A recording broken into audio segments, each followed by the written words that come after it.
Known क्या होता है, नोन से अननोन की ओर। मतलब छात्रों को जब आप पढ़ाएंगे तो उस समय क्या होगा, छात्रों को बतानी चाहिए कि जो चीज़ वो पहले से पढ़ चुके हो। इसीलिए मैंने क्या किया, लेवल ऑफ शिक्षण बताया है ना, शिक्षण के स्तर को पहले बताया, फिर ज्ञान बुद्धि वे सब चीज़ों को आपको समझाया, बेसिक अवधारणाओं को समझाया, तब तो आपको इधर लेके मैं जा रहा हूँ। तो वही चीज़ है, ज्ञात से अज्ञात की ओर। अगर आपको रतनपुर जाना है और रतनपुर जाने के लिए मैं कह दूँ आपको कि भाई तेरे को रायपुर से रतनपुर जाना है, और जाना है तो जाने के लिए क्या यूज़ करेगा तू, ट्रेन यूज करेगा। तो ट्रेन के लिए तुझे इतना तो पता रहे ना कि पहले टिकट कटाऊंगा, टिकट कटा के बैठूंगा, फिर बिलासपुर में उतरूंगा, फिर वहाँ से ऑटो पकड़ूंगा। इसकी जानकारी तुझे नहीं दिए रहूँगा तो तुझे मैं कैसे बताऊंगा, तुझे इसकी बेसिक जानकारी दूंगा। फिर तू क्या करेगी, रतनपुर पहुँचेगी। यहाँ तक तो हो गए ज्ञात। ज्ञात से अब तुझे बोल ले जाना है किधर, अज्ञात की ओर। अब इतना तुझे बता चुका हूँ, चूँकि वो चीज़ तेरे दिमाग में पहले से बैठी थी, इसीलिए तू रतनपुर पहुँच गई। अब आगे की चीज़ें क्या है, अज्ञात की ओर। अब रतनपुर में जाना कहाँ है, महामाया मंदिर। माया मंदिर को किसने बनाया, कलचूरियों ने बनाया। कब बनाया, तो 1050 ईस्वी में बनाया। तो ज्ञात से अज्ञात की ओर किसने बनाया, रत्नदेव प्रथम ने बनाया। तो ये सभी चीज़ें का मतलब ये हुआ कि बच्चा को डायरेक्ट ये मत बताओ कि रतनपुर पहुंचना है और उसको इसने बनाया, लेकिन इतना बताओ कि बच्चे को बेसिक ज्ञात है, उसको पता है ट्रेन में टिकट लगता है, ट्रेन से वो जाएगा, बस में जाएगा तो उसको उल्टी हो जाती है, कार में जाएगा तो उसको 5000 का तेल जल जाएगा। उससे अच्छा है कि 40 रुपये का टिकट कटाएगा ट्रेन में और वो निकल जाएगा। तो ये ज्ञात हो गया। और रतनपुर से पहुंचने के बाद आगे का प्रोसेस क्या हो गया, अज्ञात हो गया। यार बार बार समझा रहा हूँ यार, जल्दी से तुम लोग क्लास में आया करो। अलग से कोई बार बार मैं तुम लोगों को इनरोलमेंट नहीं दूंगा। 5 मिनट के अंदर में क्लास में जुड़ा करो, क्योंकि जब पढ़ाते रहता हूँ तो तुम्हारा जब ये टन टन बजता है ना, डिस्टर्ब होता है फिर मेरे को, है ना।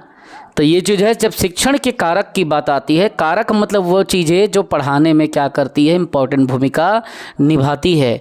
तो पहला मैंने क्या कहा आप लोगों को, तो सरल से जटिल की ओर कारक ऐसा हो कि बच्चों को सरल तरीके से पहले सरल चीज़ को बताओ, फिर जटिल चीज़ों को बताओ। एकाएक जटिल बता दोगे तो वो समझेगा नहीं। मान ले उजाला, तुझे मेरे को पढ़ाना है प्राचीन भारत के इतिहास।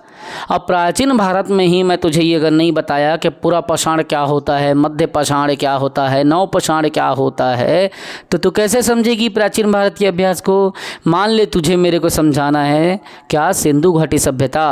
और सिंधु घाटी सभ्यता में मैं सरल चीज़ों को ही नहीं बताऊंगा कि उस समय पे तांबे का आविष्कार हुआ, पहला पालतू जानवर कुत्ता था, ये सब बेसिक चीज़ें नहीं बताऊंगा। तो क्या है, सरल से जटिल की ओर जाना पहला कारक।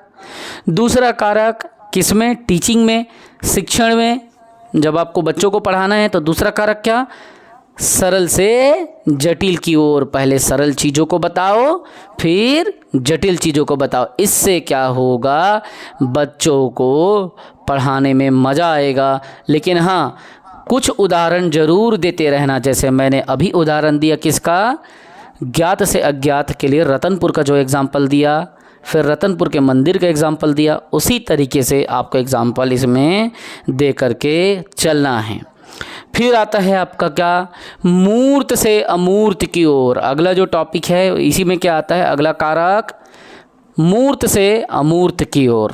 समझना ध्यान से इस बात को कि मूर्त से अमूर्त की ओर का मतलब क्या होता है। शिक्षण के प्रारंभ में जब आप स्टार्टिंग कराते हो तो छात्रों को पहले क्या करो, सरल तथ्यों को तथा मूर्त पदार्थों को बताओ। मूर्त तथ्यों को, मूर्त एलिमेंट को, मूर्त मतलब जो दिखता है, जो समझ में आता है, बेसिक चीज़ें हैं। ये स्क्रीन है, ये दिख रहा है, ये मूर्त हो गया।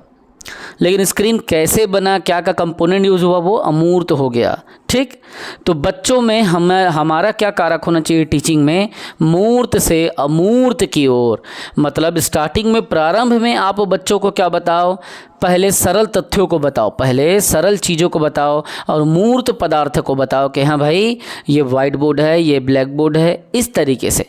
फिर धीरे धीरे धीरे धीरे बच्चा अपने दिमाग में एक क्या करता है, चित्र बना लेता है, चार्ट बना लेता है, ग्राफ बना लेता है कि हाँ दीपक सर के पास एक स्क्रीन है, 3 लाख रुपए का एक बड़ा सा डिजिटल क्लास है। तो दीपक सर उससे क्या करते हैं, हमको बढ़िया लिख के स्मूथ बताते हैं, पढ़ के बताते हैं। वो क्या हो गया, मूर्त, क्योंकि वो दिख रहा है। अब अमूर्त की ओर, आपको मैंने ये बता दिया, अब मैं अमूर्त, अब इसके बारे में मैं आपको बता रहा हूँ, अमूर्त जो हमको दिखाई नहीं देता, कि ये जो है ये बना हुआ है, इसमें क्रिस्टल का यूज़ हुआ है।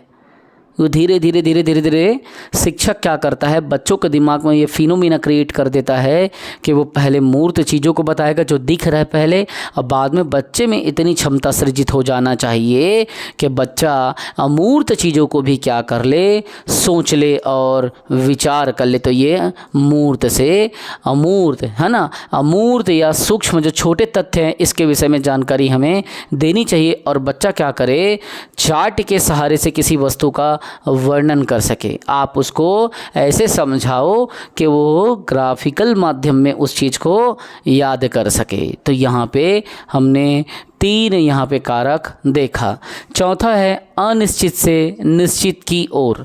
ध्यान से समझना, अनिश्चित से निश्चित की ओर का मतलब क्या हो रहा है बच्चों, कि कोई चीज़ अगर निश्चित नहीं है लेकिन हमको ऐसा टीचिंग कराना है कि वो निश्चित की ओर बच्चे जा सके। जैसे कि शिक्षण के प्रारंभ में छात्रों के विचारों में अस्पष्टता होती है। मैं क्या बोल रहा हूँ उजाला, ध्यान से समझो। जब स्टार्टिंग में तुम लोग बच्चों को पढ़ाओगे, टीचिंग कराओगे, शिक्षण मतलब टीचिंग, तो उसके शुरुआती दौर में जो स्टूडेंट हैं उसके विचारों में क्या होगा,